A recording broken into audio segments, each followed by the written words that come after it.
Tu ne peux pas être un chrétien. Tu viens à l'église, tu crois en Dieu. Et puis tu n'as pas la foi en Dieu. Ça n'a pas de sens.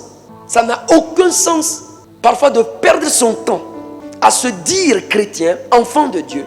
Mais dans le fond, ne pas avoir foi en lui. Or, avoir foi en lui implique que je dois poser des actions qui prouvent que j'ai foi en lui.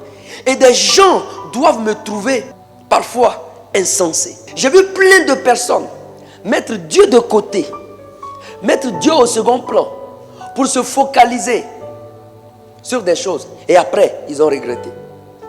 Sauf que quand tu regrettes là, le temps est passé. Tout temps perdu, on ne le rattrape pas. Spirituellement parlant, on le rachète. C'est ce que la Bible dit. La Bible ne parle jamais de rattraper le temps. La Bible utilise l'expression racheter le temps. Un rachat veut dire un prix à payer. Donc tout temps que tu perds, sache que tu vas devoir le racheter. Tous les jours quand tu te réveilles, de 0h à 24h, est-ce que dans ta façon de vivre, tu es engagé dans la recherche du royaume?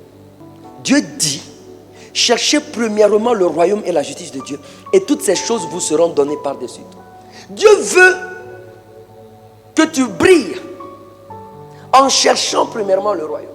Dans ça, Dieu est engagé et il te donne ce dont tu as besoin pour que ta vie donne envie de donner sa vie à Jésus. Dieu à la première place, c'est bon, mais Dieu au centre, c'est mieux. Les difficultés, le manque, les challenges ne doivent pas venir troubler la priorité que Dieu doit avoir dans ma vie.